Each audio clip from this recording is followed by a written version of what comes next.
Hi everybody. I just wanted to talk today about a couple things. First of all, this is day 11 of the Valentine's Day to St. Patrick's Day challenge. Okay, so this book by Judy Kerr, an actor's guidebook for a successful career in Los Angeles.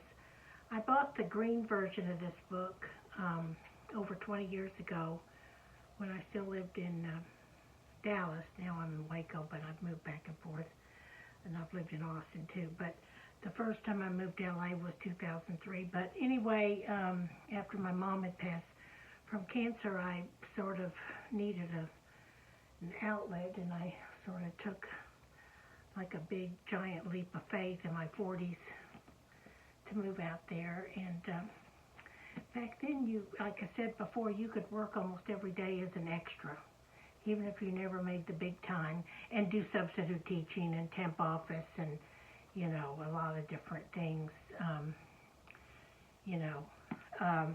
But anyway, it's a really good book. And so when I was out there at first, I was, going to go the screenplay route, but actually I was working temp office and insurance, and that was kind of competitive, and I wouldn't think it would be, but it was, because I'd been an agent in Texas on a commission, but that's a whole nother ball game.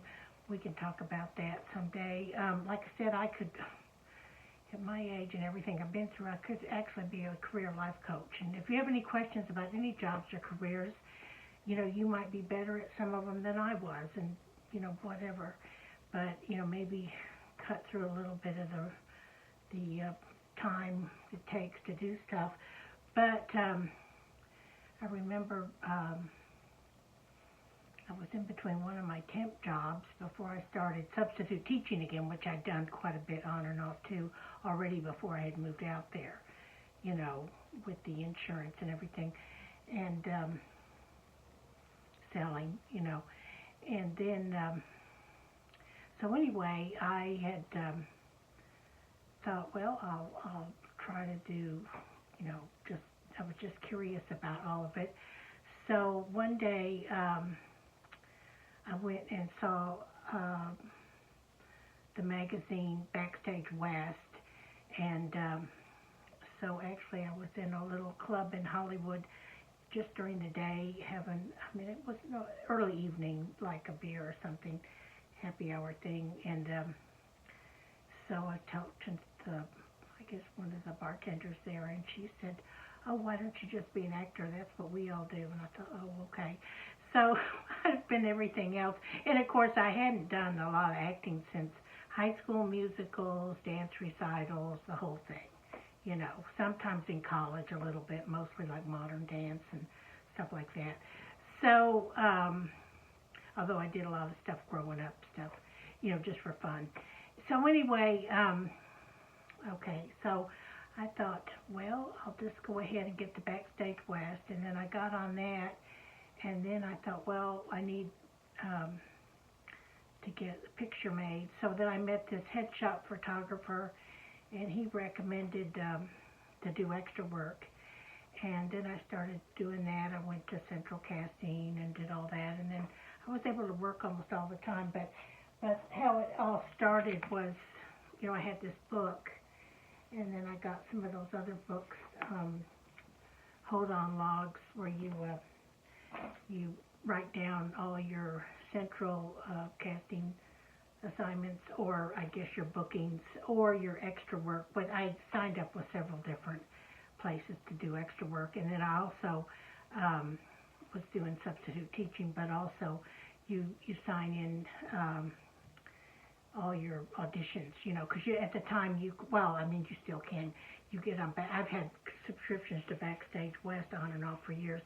You can get back on a Backstage West and find some auditions, and like you don't have to be in the union. And then for years I was on Nail Casting. I haven't been on that in a long time.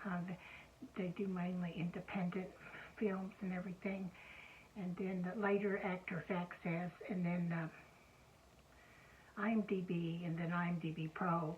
you know, where you can show all your videos, but I have a lot of them on Vimeo, and you can watch them on YouTube and everything on here. You know, I've got some. But that's kind of how it all kind of came together. It's something I always wanted to do. So I just thought that was kind of interesting. I mean, to me, I don't know, maybe. But anyway, but this was a really good book written by Michael Pointer, and I took a lot of good classes from him on commercial acting.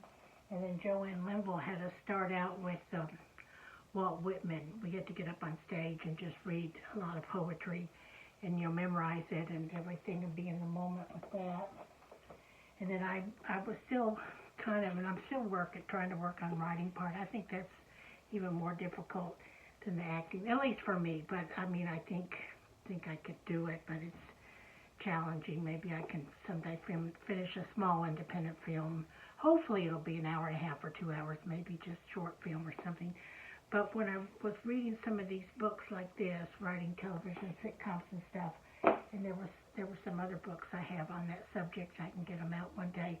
But basically the takeaway from those books was so interesting because, which I never would have thought, but you can actually just put together one episode of your favorite show. And even if you haven't had a bunch of classes or film school or screenwriting classes, or you know, you're new at the screenwriting software or whatever you're doing, you can get together with a friend or by yourself or something and write just one episode of like a sitcom, maybe a drama, but maybe sitcom would be easier. I don't know, it depends on you.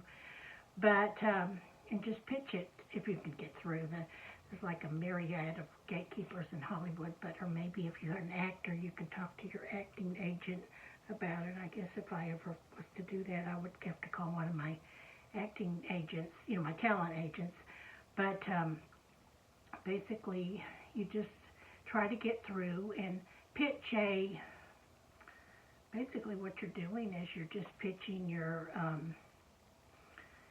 little one episode instead of trying to come up with a whole series and concept, because I've auditioned for pilots, you know, to be an entire series. I even booked a couple pilots, but they never got off the ground. One was to be like a trailer park lady, and I mean the other one was to help out in a restaurant, Italian restaurant, but I was also going to maybe help out with some writing, but they had plenty of writers to start out with.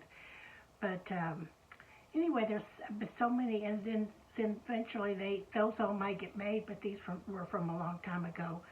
But basically, in movies too that never got off the ground, it's just, you know, I even was driving out to be in a movie. Well, we were doing our rehearsals, and then it didn't get made, at least not yet. This was quite some time ago, and then there was like I was driving out there from Texas, and you know, because I was having I've always had a hard time finding an affordable place out there, and now it's almost impossible, at least for somebody like me, who's kind of technically low income right now. I mean, just like I'm older and I haven't made much money, you know, in a long time, and you know, I'm sort of up, you know, semi kind of retirement sort of like.